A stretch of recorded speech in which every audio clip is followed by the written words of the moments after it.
চোখে মধুর দৃশ্য দেখবো নি, তত সারা আমার চোখেই পড়ে যায়। আর তোদেরও বলি বাপু, এই দিনে দুপুরে রাস্তাঘাটে তাতে কি হচ্ছে? ওরা প্রেম করছে করো না, বলে তুই তো সারাটা জীবন আমাকে বুকে জড়িয়ে জড়িয়ে প্রেম করতে। আর পারবো কি করে? তোর মতো জড়িয়ে ধরা, তোর মতো বউকে জড়িয়ে ধরা, জড়িয়ে ধরা অনেক ভালো। কি? আমি তাল গাছের আদম। তোমরা সবাই দেখে যাও গো। আমার 4 নম্বর প্রেম করে আসামি লালু আমাকে বলছে গো।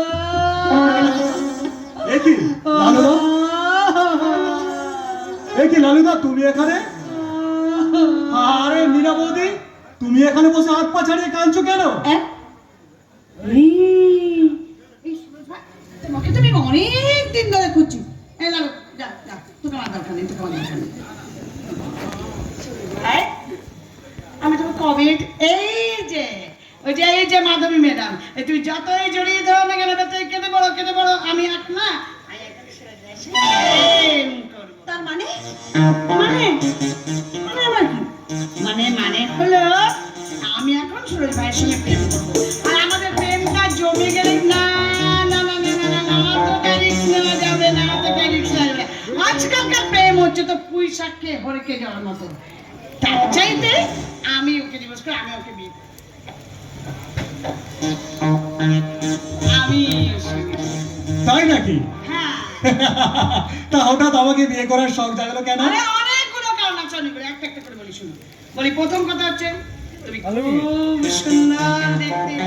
দ্বিতীয় কথা হচ্ছে তোমার সুন্দর সুন্দর কথা, তোমার এই সুন্দর কথা, তোমার মধুর কথা দেখে সবাই এক শিশুর মতো তোমাকে মানে।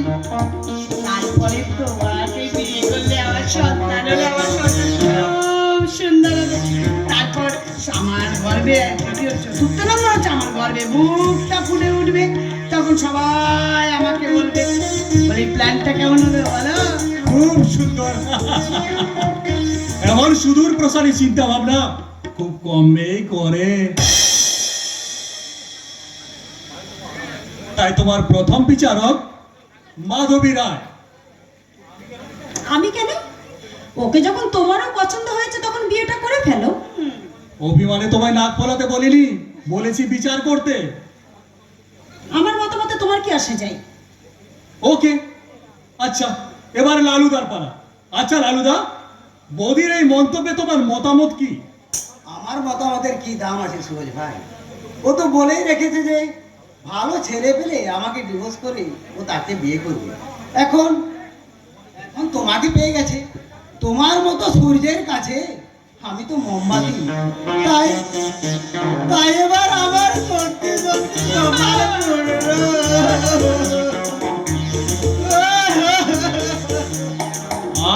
লালুদা, কান্না থামাও, বিচার কিন্তু এখনো শেষ হয়নি। আচ্ছা মীরাবতী, এদিকে এসো তো। আচ্ছা, আমি কিছুতেই বুঝতে পারছি না।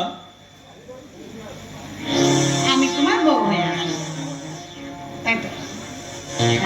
হ্যাঁ। আমি বুঝতে পেরেছি, তুমি নিশ্চয়ই ভাবছো যে আমাকে সবার কাছে জিজ্ঞাসা করতে হবে। হ্যাঁ হ্যাঁ হ্যাঁ। এই যে আপনারা বলুন তো, মানে আমাদের সুরজ বাবু বলছে যে অনেকে সব সময় সুন্দর ছেলে নাও হতে পারে, দাদার মতো দেখতে না। আপনারা বলুন না, আপনারা বলুন না। ও বৌদির, আপনারা বলুন না, আপনাদের ছেলে কি দাদার মতো দেখতে সুন্দর হয়েছে কিনা বলুন না। কি কি বললেন? হয়নি? ও বলছে হয়নি। তাহলে আমাকে বিয়ে করে তোমার লাভ কি হবে? যদি ছেলেটাই আমার মতো না হয়, তাহলে তুমি তাকে নিয়ে গর্ব করবে কি করে?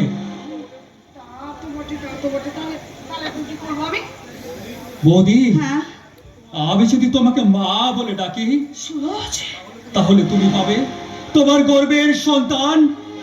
আর আর আমি পাবো তোমার মতো এক মহিষী মা। মা গো, এখন আমার মহামতি ভীষ্মের মতো বলতে ইচ্ছা করছে,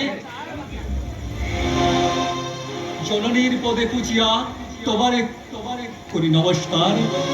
তোমার আমার মাঝে লুপ্ত হোক মোহ অহংকার। ওরে সুরজ,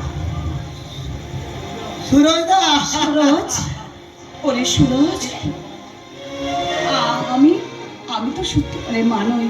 সত্যি যদি আমি তোর মা হতে পারি, তোর মতো দেব শিশু যদি আমার সন্তান হয়, তাহলে আমি যশোদার মায়ের মতো যে খুশি করে।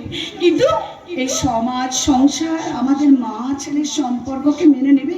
তোকে তো আমি গর্বে ধরিনি, আমাদের মা ছেলের সম্পর্ককে কি মেনে নেবে বল না? মাগো, গর্ভে ধারণ না করেও, নিজের বক্ষ দুগ্ধ পান না করিয়াও মা শারদা রানী রাসমণি মাদার টেরিজা যদি লক্ষ্য কোটি সন্তানের মা হতে পারেন, তাহলে তুমি কেন পারবে না মা আমার মতো এই গবৎ সন্তানের মা হতে?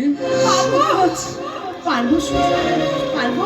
তোর মতো দেব শিশুর সন্তানের মা হয়ে আমি গর্ব করে সবার কাছে বলতে পারবো রে। আমি পারবো সুরজ, আমি পারবো রে, আমি পারবো। তোমার চোখে দেখেছি যে সুরজ, মায়ের